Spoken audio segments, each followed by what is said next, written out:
We begin the 2022 Regional History Forum with an historical note. While there have been a few programs in the 43-year history of the series that took place outside of the 1859 courthouse building, there have only been 3 years when all the programs happened elsewhere. The first year was 1997, the year after the 1996 flood, when the building was being installed in its new site, the 7th, and we hope final time the courthouse was moved. Last year, while the COVID-19 closures were in effect, was the second year that the entire series went away from the building. This year, with COVID cases spiking in Wasco County, we've once again gone to Zoom presentations. In case you haven't visited, the old courthouse features the sheriff's office and jail, and the upstairs courtroom where we usually meet for Regional History Forum. The building served not only as headquarters for Wasco County, but also the Dalles City Hall. The original courthouse tells the story of our town's early governmental history. It was restored and stays open thanks to the generosity of members and donors. History Forum programs have always been free. In normal years, we would pass a sock around for voluntary contributions. Since we can't do that this year, we invite you to help us continue these programs and to open the doors for another tourist season with your donation to the original Courthouse Preservation Corporation. Thank you in advance. And now we're from our president.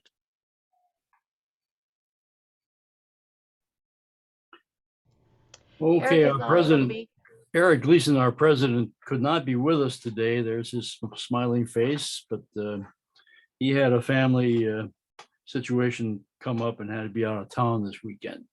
So I just want to welcome all of you. And again, the courthouse will be open just as soon as the Empress line begins its the tour boat tours, and then the regular Thursday, Friday, Saturday hours a little bit later in the spring and on through the summer. So I want to move on to the program today. Our program, John S. Woodruff, Hermit of the Cave, is a program that was put together by Georga Foster. She is president of the Columbia Gorge Genealogical Society.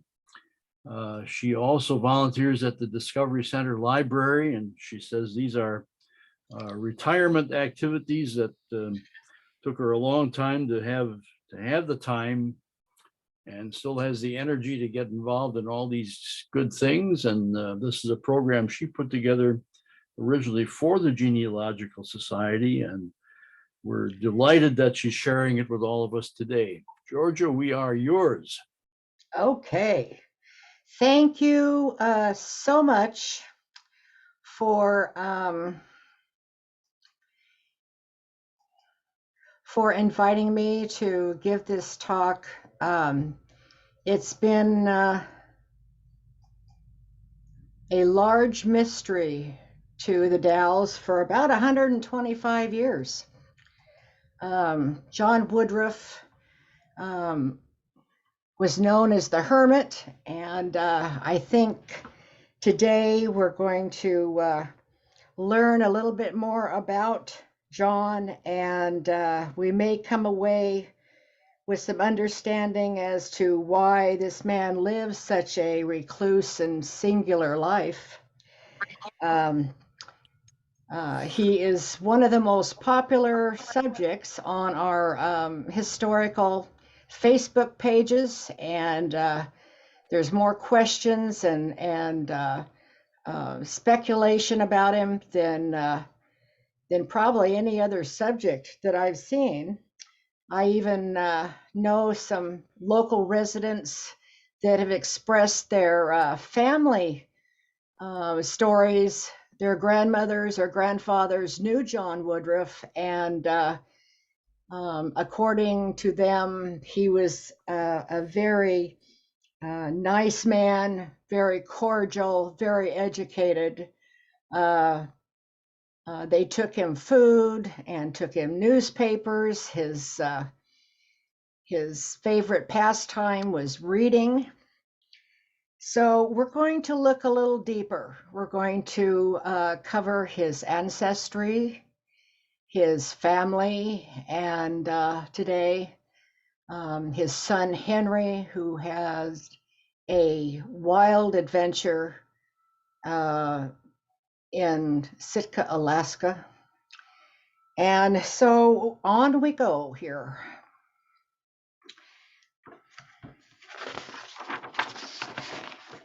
John Woodruff made his home in a cave above the Catholic cemetery.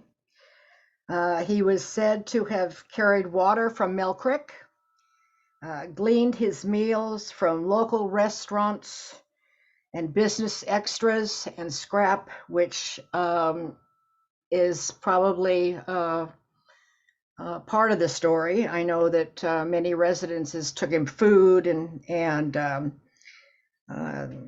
things too. He called his cave his rock castle.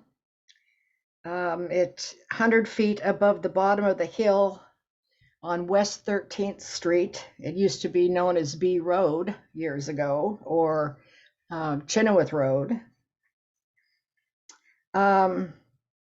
He admired the view and the fresh air and his perch above the city.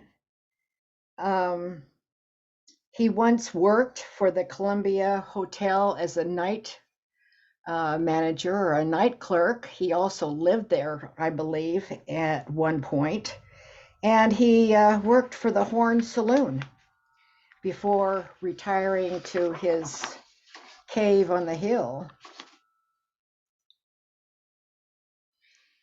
Here is another shot, a closer shot of the cave. It is said that he made modifications inside the cave as well. He added doors, of course, to keep out the weather. There looked like there was 2 smokestacks there outside. One looked like a trash burner and the other one looked like some indoor heating. But if you really look at this picture carefully, he was quite unique in building this up underneath this rock outgrowth here. And so he made himself quite a little residence.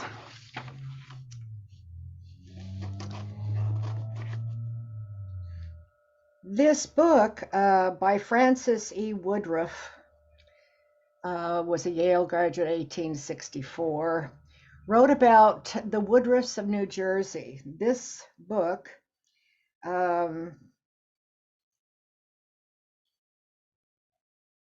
outlines John's ancestry to North America. John's ancestral background began in Kent, England. This line of Woodruffs came to America in 1640, over 100 years or more before the American Revolution. They came by way of Massachusetts, settled in Southampton, Long Island, New York. Several families migrated to Essex and Morris County, New Jersey. John's great-great-grandfather helped settle Elizabethtown, New Jersey, and was very active participant in the Revolutionary War, as was his other family members. The old First Presbyterian Church graveyard in Elizabeth, New Jersey, holds the remains of 126 of John Woodruff's ancestors. The first church was built in 1718 and served as a hospital during the Revolutionary War. The second church and present church was built in 1835. The churchyard itself was established in 1687, and the church was built in 1783. In 2019, renovation and cleanup started, and hundreds of unknown graves and other historical pieces were found that had not been previously documented. The work continues today.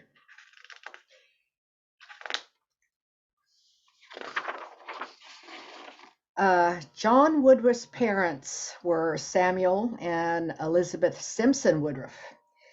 The Woodruffs had 6 children. In the year that John was born in 1833, 3 of his siblings passed away the very week that John was born. The only explanation, of course, we can't find death records or anything like that to conclude what the death was. But upon researching the timeline of that area, I think we can come to the conclusion that the cholera pandemic of 1832 in the New York and the New Jersey area was probably the cause. By 1832, the pandemic had reached New York and the surrounding areas. An estimated between 16 and 18,000 Americans died in 1832 in the New York and New Jersey areas. This epidemic turned pandemic and lasted actually for several decades, and there were 3 major waves of infection. Although no death records were found, I think maybe we can come to the conclusion that this is probably the cause of the death of John's siblings. The map that you see here, geography and geology comes into play in the life of Mr. Woodruff. Land formations, Pennsylvania and in the New Jersey area, and it's the dark areas you see there is the New Jersey cave system, and of course it continues on up into southern New York and into Pennsylvania. I think maybe the environment in which Mr. Woodruff was accustomed to being raised may have something to do with his later on way of life. There are 142 caves in the New Jersey, the Morris County area, and still today, some of them are used as tourist attractions, hiking. It was also noted at one point where someone said that John was a civil engineer. Although I could not find any formal record of training or schooling, I did find him in the 1850 Essex, New Jersey census, living in a household headed by a contractor and several laborers named Kelly. He would have been 17 years old at the time. Whether this was a work crew or maybe it was an apprenticeship type of program, that's a mystery.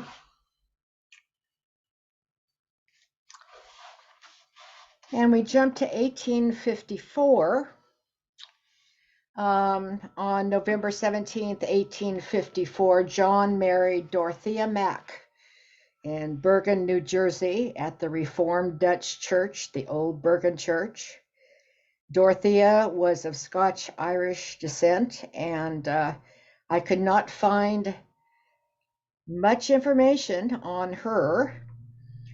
She was born in 1824, which would have made her 9 years older than John. According to her obituary, she immigrated to America in 1845, and this is about the same time that the Irish potato famine was beginning. I could not find John and his family in the 1860 census at all. I was very unsuccessful with that. I'm not sure whether it was never out there published in an index or recorded publicly. There may have been I went through different name spellings, last name spellings, and came up 0. So maybe in the future, these research projects are never done. We go back and we look over and over again to see if there's any new information.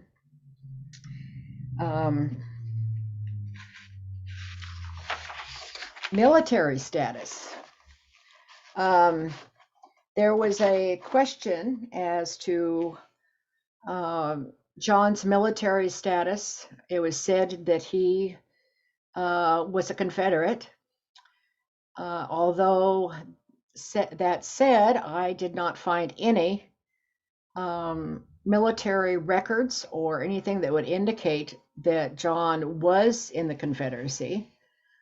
Whether that was rumor or one of the stories that had gotten started years ago, that's unknown. What I did find was a Civil War draft registration for the 15th New Jersey Infantry Regiment, which is Union, in Chatham, Morris, New Jersey, written up by Captain James M. Brown in 1863. He was on a Provost Marshal's Union Army list. That is the only document that I was able to find in the military records. So, and his relatives who visited here in 1989 also confirmed that they did not know his military status when they were asked. So we're going to jump to 1856. John and Dorothea had 3 children. There was Isabella and Henry and David. All the children were born in New York State. The lower graphic that you see is a land certificate of the Homestead Act of 1862. In 1866, a family would settle in Cambria, Kansas. In 1869, John and Dorothy purchased a 160-acre farm in Elm Creek, Kansas.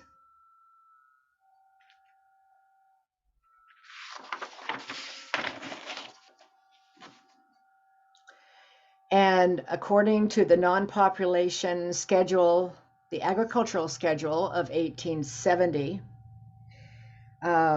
their farm consisted of 1 horse, 2 milk cows, 9 other cattle, 100 acres of Indian corn, which 18 acres were improved and 132 acres not improved. It doesn't look like the farm was a very high income farm, very simple. In 1870, the federal and state census records, John and Dorothy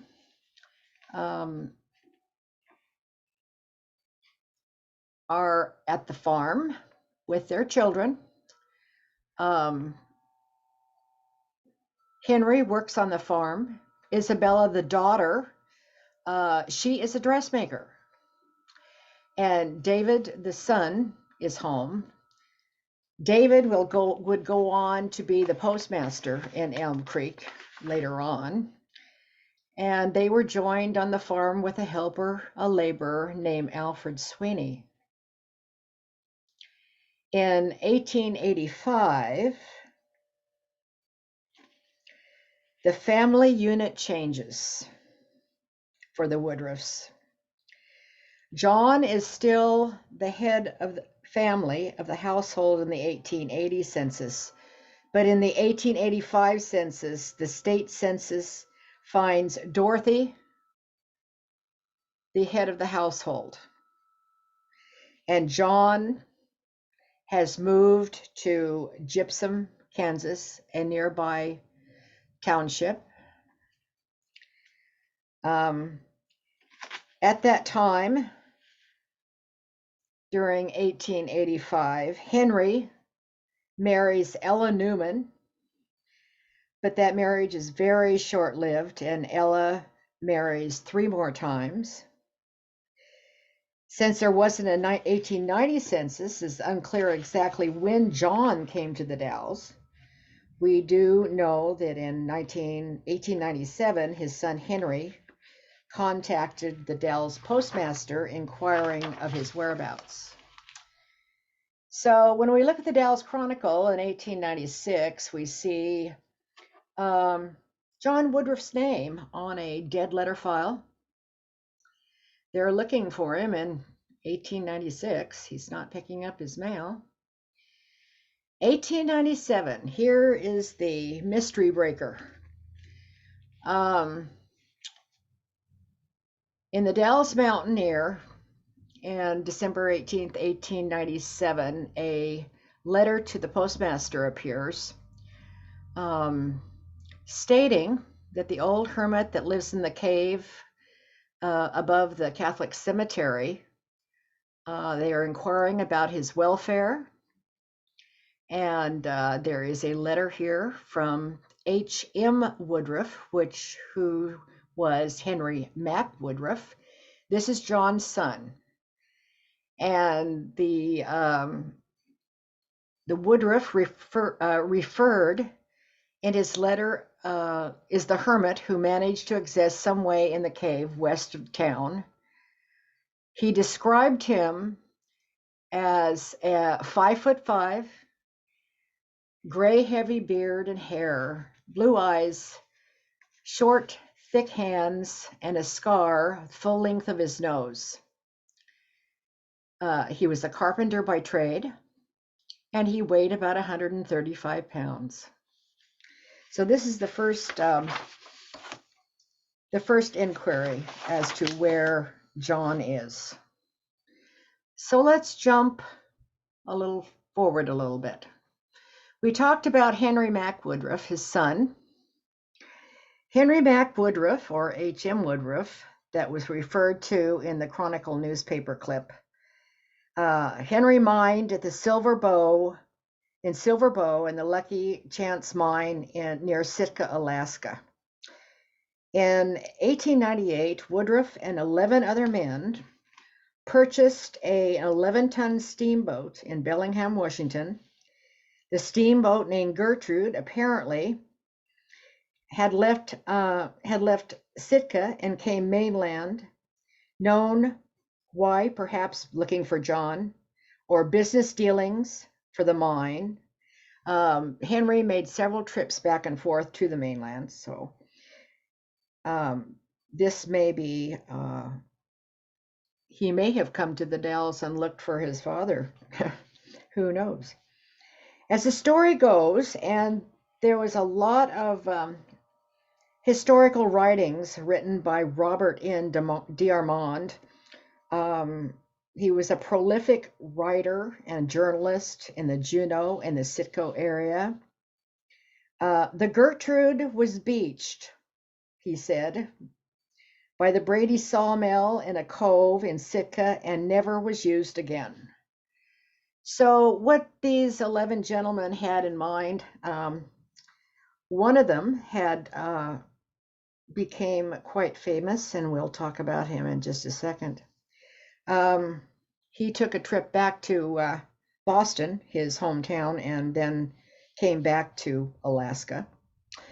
On that boat was a man who would have a great influence on Henry, E.W. Merrill.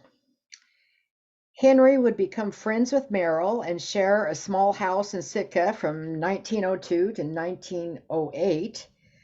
And then they were joined by Robert D. Armand the son of Robert D. Armand, who is our historian, Alaska historian. Henry would establish a tannery in the Stephen Chernoff house in the back of the Russian mission in Sitka. He was a juror for the Alaska District Court for 10 years. Apparently, they assigned jurors for a long period of time instead of pulling names out of a hat every time. I would imagine that is because of travel restrictions during the year. He was a night watchman for the Sheldon Jackson School, and he worked on payroll at the Sitka Pioneer Home in 1913, where he would pass away in July 2nd, 1931. So we have Mr. Merrill at the Sitka National Park. Merrill was not only known as a photographer, but he was also for his dedication to the care and the trust of the first totem poles in the park. Merrill accompanied Governor John Brady during his expeditions to collect totem poles around Alaska. And once back in Sitka, was employed by Brady to oversee the repair and the repainting of the poles. I joined the Sitka Facebook page, and they are still repairing and painting the original poles, plus they are building new ones. You might want to go to the Facebook page. It's very, very interesting. They have two native Tlingit tribe people that still live there. Their families are very still very involved in carrying on tradition, and very, very interesting. Together, Brady and Merrill selected locations along the beachfront that would be the Indian River Park to install the totem poles. Merrill became the first unofficial custodian of the park, and totems after the Indian River Park was designated as Sitka National Monument in 1910. Merrill passed away in Sitka October 27th, 1929, of pneumonia, but he is known as Sitka's father of pictures. And if you go to the National Park Service site and go to the Sitka National Park, there is a link to Mr. Merrill's photography collection. Absolutely wonderful. And a story about the Tlingit tribe and Mr. Merrill's accomplishments. And Mr. Merrill must have been in high regard. There is a monument seal that is embedded in the rock there on the bay.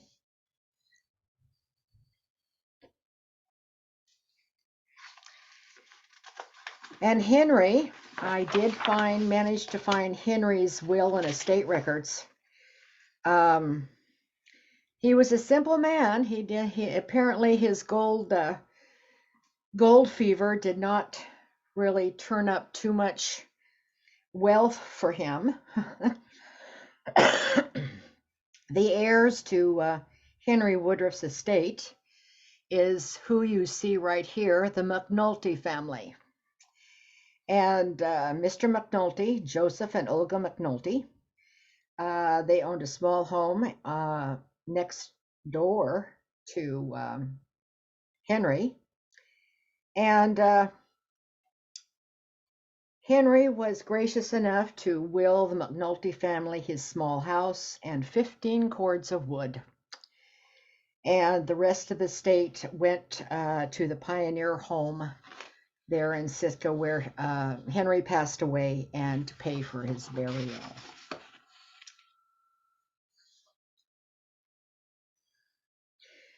So we go back to John. John, he became quite a recluse in his last years. Actually, he wasn't, when you think about it, he wasn't in the Dalles all that long. Um, he wasn't fond of doctors, he said. He wasn't fond of ministers. Um, he died in the Dalles Sanitarium on October 24th of 1908 of liver cancer. He's buried in a unmarked grave in the Potter's Field at the IOF Cemetery because of the fire of 1914 at the IOF building downtown in the Dalles. The records, burial records, and the maps were destroyed in that fire, so there's really no way to tell where exactly John is buried. This is a obituary of his wife Dorothy. She died the same year, 1908, and Dorothy's obituary stated that she had been born in Ireland of Scottish parents, came to America at the age of 22 years old. Her and John were married in New York, and her husband had went to the Pacific coast and died there. So she did leave the David, her son, and Isabella, her daughter, and they never married. They both passed away too in 1931. And so there is the story. I did send for John's death certificate from the Oregon State Archives. This is his certificate stating that he died of liver cancer and at the Dalles Sanitarium. So hopefully we have a little bit different outlook or profile on Mr. Woodruff. It was interesting researching him. I did have some brick walls researching. I did this during the pandemic, right at the height of the lockdown, and so 3 of the institutions that I was trying to contact didn't have anybody there. So, or the ones that I did get a hold of said that there was no information. So this is the conclusion today of John Woodruff, and I hope everyone has learned something new.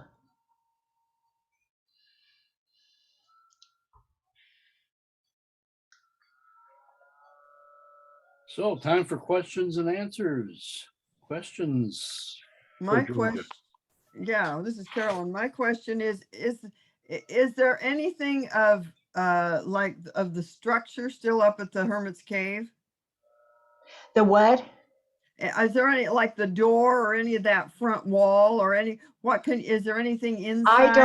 I don't know. I don't know the you know how he built it or how he obtained his supplies. I would imagine from talking to residences now and their grandfathers and grandmothers knowing him, I would probably say they helped him out a lot. I know the Fleck family, the Moore family, Linda Pichon's family was one of the ones that she knew of their connection to him. So I would imagine that's where he got his supplies. And I'm not sure if he, someone said that they thought that he had been supported by family members. And according to what is written here, he made really no contact with any of them. And that kind of shows Right. there.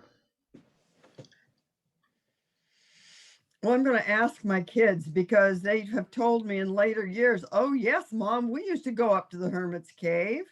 And I never gave it too much thought, but I know I'm going to ask them now what they saw, if they saw anything. You know, this would have been in the 70s, Yeah. which I mean, I'm assuming there's probably nothing left, but I'm curious. Well, as to what I they used saw. to ride horseback up there on the hill. There was a horse path from Chenoweth Middle School all the way down to Eleanor Borg's dance studio, and we'd ride that 2 or 3 or 4 times a week. But I never went farther than that, and we never went up to the cave or went near it. But a lot of people did. So Well, they never told me at the time. It was at several years later, and I said, "Oh, I never did." You know, the kids used to go out and wander, I guess, more than I thought. uh-huh. Well, you know, he wasn't here. He was here from what, 1894 or 5 to 1908. That's not very long. Right.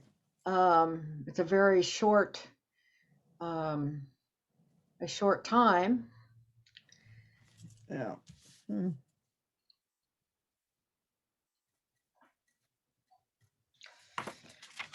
Well, they must have had a source for books.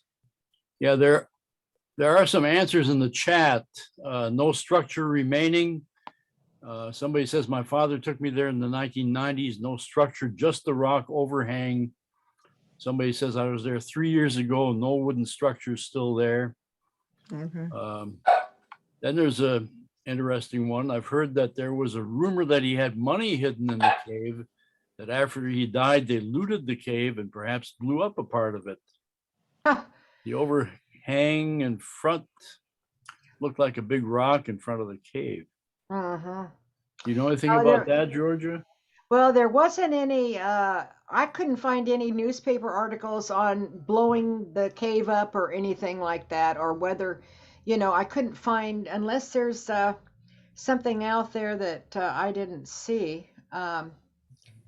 But I think maybe, you know, there were people that thought that John was kind of mentally not stable because he lived in a cave, and they had asked him to be examined by physicians, and he was several times. And the doctor said he's just fine, that there is nothing wrong. But you know, there's always a portion of society in every era that has that way of thinking. So, but from what I have gathered, you know, from families that were involved with him years ago, he was a pretty stable guy, and for whatever reason, he decided not to talk about his family and to be a recluse. And I think maybe we should respect him for that. Right. If he had a big scar on his nose, he also may have been into some kind of altercation that made him want to leave that part of the country. Well, you know, he had carpenter skills, fairly good carpenter skills, it looks like. There was a comment of him building bridges during the Civil War. And this is where the Confederate military status came in to talk. Said that he had built bridges for the Confederate Army, and there is no military proof that that's what happened. He could have been a civilian worker for the Confederate Army as well. Who knows? But there's no exact proof of that.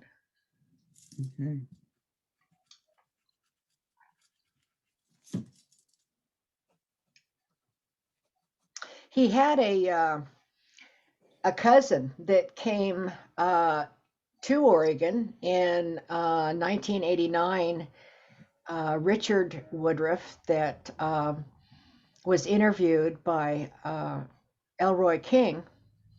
And I think Elroy asked him a lot of these questions as well. And Richard Woodruff said no, that he didn't know of any military connection that John had, and that they had found out about John through a old newspaper that had been passed down through the family, and decided to do a genealogy vacation and come to the Dalles to get some more information.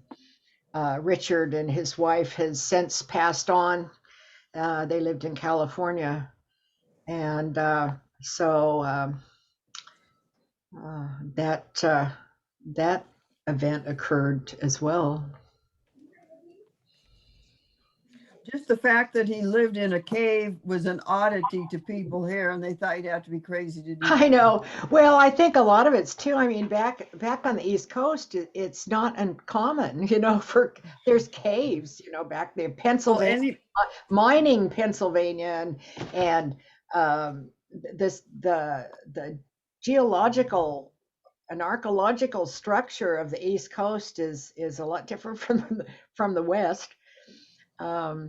Sure, we Well- have caves, but probably something a little bit more different than what we've got Right. out here.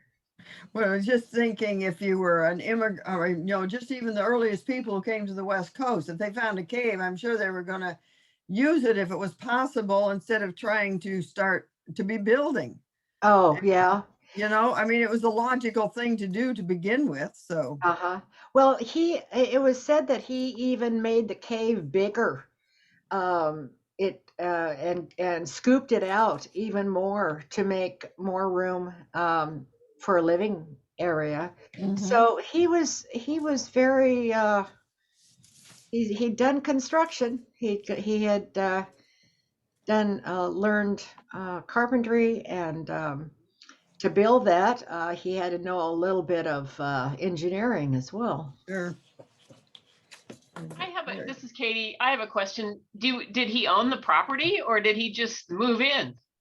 Well, that's a question that I never got answered either. I believe that the Fleck family may have owned that property, and I'm not sure. I got a little message on chat here about a Fleck member that's in the audience today. Yeah, are they here? A Fleck family member? No? Oh, it's Well, I will ask. okay. The Fleck family did own it. They own the That's- property? Okay, that's just what one says here from Jim Moore. Oh. Jim, are you still on here? No? Yes, he is. Oh, maybe he should, I'm yeah, unmute. Jim, do you know anything about the property at all from the Fleck family?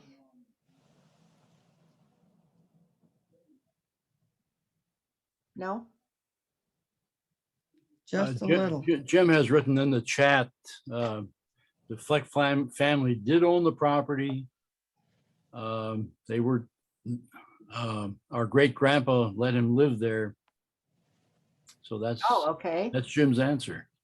Okay. Well, then we've got that answered.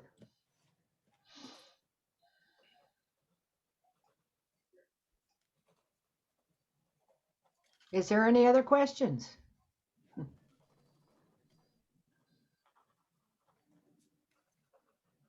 Can you hear me? Is there what? Yes.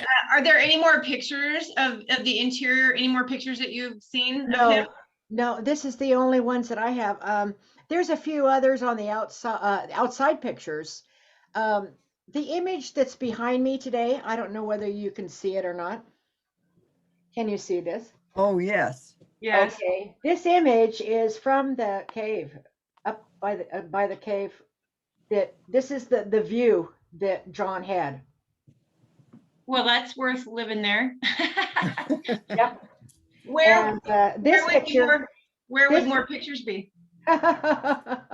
this picture is from the Wasco County Pioneer Association's collection at the Discovery Center.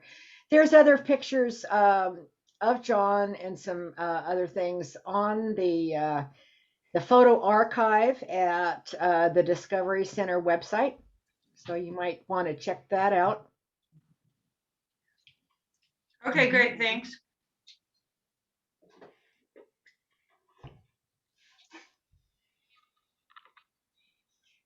It was very informative, Georgia.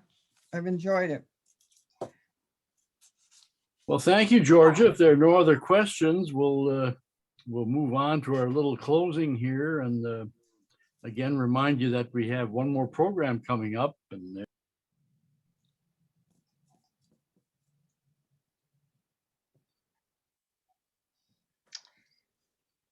Carl went mute. I went mute. I'm There you go. pressing on my space bar to unmute. Yeah, next week, Lorena Tricky, Oregon's world champion cowgirl. Folks from the Crown Point Country Historical Society will be making that presentation.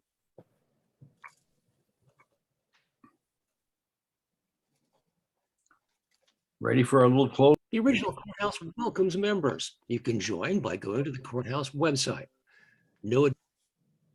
Here's the home page. Click on Join Us. And it takes you right to the membership form. We hope you'll consider joining.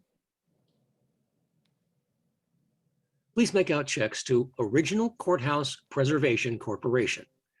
Thanks for attending today, and we'll see you next time.